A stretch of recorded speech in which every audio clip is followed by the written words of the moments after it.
ముందుగా ఆలస్యంగా వచ్చినందుకు నన్ను క్షమించాలి.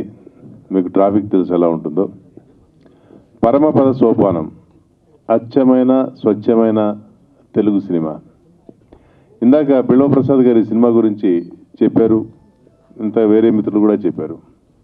ఇవాళ ఇటువంటి సినిమాల టైం నడుస్తుందని ఎందుకు చెప్తున్నానంటే, ఒక సందేశాలు వినే, లేదా లవ్ సినిమాలు చూసి, లేదా ఏడుపు సినిమాలు చూసి ఆ టైం అంతా అయిపోయింది. ఇవాళ మనం ఓటీటీలో చూస్తే ఏ సినిమా అయినా సరే ఒక గంట సేపు లేదా 2 గంటల సేపు మనకున్నటువంటి డే టు డే టెన్షన్స్ నుంచి బయట పెట్టి మన ఎంగేజ్ చేస్తుందో ఆ సినిమాని భాషా భేదం లేకుండా మన ప్రేక్షకులు చూస్తున్నారు. అటువంటి కంటెంట్ మనకి తెలుగులో ఎందుకు రావడం లేదా అనుకుంటున్నప్పుడు ఈ సినిమాలో నాకు పనిచేసే అవకాశం వచ్చింది. ఈ అవకాశం ఇచ్చినటువంటి మా డైరెక్టర్ శివ గారు, అలాగే ప్రొడ్యూసర్ శివ గారు, ఇద్దరు శివుళ్ళు, అలాగే ఇక మా హీరో అర్జున్, వారితో నేను ఇంతకుముందు ఒక సినిమాలో కూడా చేశాను. Is a wonderful human. అసలు హీరో అన్న ఇది మనకి ఎక్కడ ఉంటుంది. మీకు ఇందాక మాటల్లో చూశారు కదా, మన పక్కింటి కుర్రాళ్ళ ఉంటాడు. అలాగే మా హీరోయిన్, వాళ్ళ కాంబినేషన్లో నేను ఒకరోజు ఒక ఫైట్ చేయాల్సి వచ్చింది. నాకు ఈ క్యారెక్టర్ చెప్పినప్పుడు కూడా నేను జనరల్గా అడగను, ఏదో క్యూరియాసిటీతో అడిగితే మా ప్రొడక్షన్ మేనేజర్ ప్రసన్న గారు చెప్పారు, ఏం లేదు సార్, మంచి బ్రహ్మాండమైన ఐటమ్ సాంగ్ ఉంటుంది, మంచం దుప్పుడు వేస్తాం, అక్కడ ఒక అమ్మాయి ఉంటుంది అన్నాడు. ఏదో ఎక్స్పెక్ట్ చేసుకొని వెళ్ళాం. డైరెక్టర్ గారు అలా తీసుకొని వెళ్తే అక్కడికి వెళ్ళాక చూస్తే మంచం లేదు. ఏం లేదు సార్, అక్కడ మీరు మంచం ఉందని ఫీల్ అవ్వాలన్నాడు. సరే ఫీల్ అయ్యాం. అమ్మాయి ఎక్కడ ఉందన్నారు. అలా వెళ్ళి అలా ఒక ఎక్స్ప్రెషన్ ఇచ్చాం.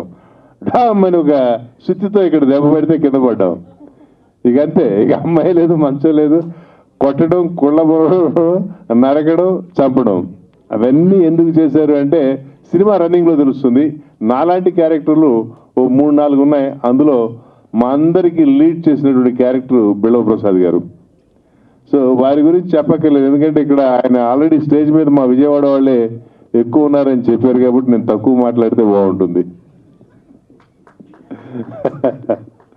సో ఇటువంటి సినిమాలని మీరు ఆదరిస్తే, ఇప్పుడు పెద్ద సినిమా హిట్ అయితే ఎంతమందికి పని దొరుకుతుందో తెలియదు, కానీ ఒక చిన్న సినిమా హిట్ అయితే చాలామందికి పని దొరుకుతుంది.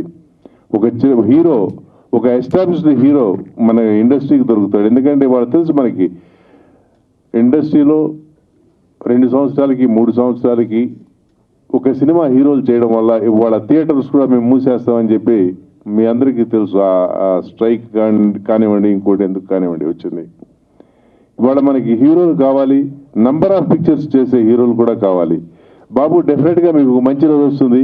ఆ రోజున మాత్రం నేను ఎప్పుడే చెప్తున్నాను మీకు, నేను సంవత్సరానికి ఒక సినిమా చేస్తా, 2 సంవత్సరాలకు ఒక సినిమా చేస్తాను మాత్రం అంటే మిమ్మల్ని ఇక్కడ ఉన్న వాళ్ళు ఎవరు కూడా క్షమించరు.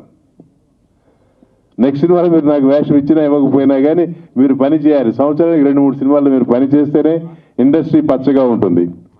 ఇక మా ప్రొడ్యూసర్ శివ గారు ఇప్పుడు ఇలా ఎలా ఉన్నారు, మా షూటింగ్లో కూడా అలాగే ఉన్నారు, చిరునవ్వుతో నిండుగా. ఇక మా నాగశివ గారి గురించి ఇందాక చెప్పారు మీకు. ఈ సినిమాని ఇక్కడ వరకు తీసుకురావడానికి ఆయన నిర్మాతతో పాటుగా ఎంత కష్టపడ్డారో మాకు తెలుసు. ఎందుకంటే నేను చేసిన సినిమాల్లో ఇది ఒక మంచి క్యారెక్టర్ కాబట్టి ఎప్పుడు నేను ఫాలోఅప్ చేస్తూ ఉండేవాడిని. సార్ మన సినిమా ఎప్పుడు బయటకు వస్తుంది, ఎప్పుడు చూపిస్తారు అని. మంచి రోజు వస్తుంది అన్నారు, ఆ మంచి రోజు వచ్చింది. జూలై 11న ఈ సినిమాని మీరందరూ కూడా థియేటర్లో చూసి డెఫినెట్గా మీకు నచ్చుతుంది. అప్పుడు సపోర్ట్ చేయండి, ఈ సినిమాని ముందుకు తీసుకురండి. అందరికీ ఒకసారి నమస్కారాలు తెలియజేస్తూ ఈ సినిమాకి మీ వంతు సహాయం చేయమని అర్థిస్తూ సెలవు తీసుకుంటున్నాను. Thank you very much. Thank you so much Koteswararao గారు. మొత్తానికి తల మీద దెబ్బ పడిన తర్వాత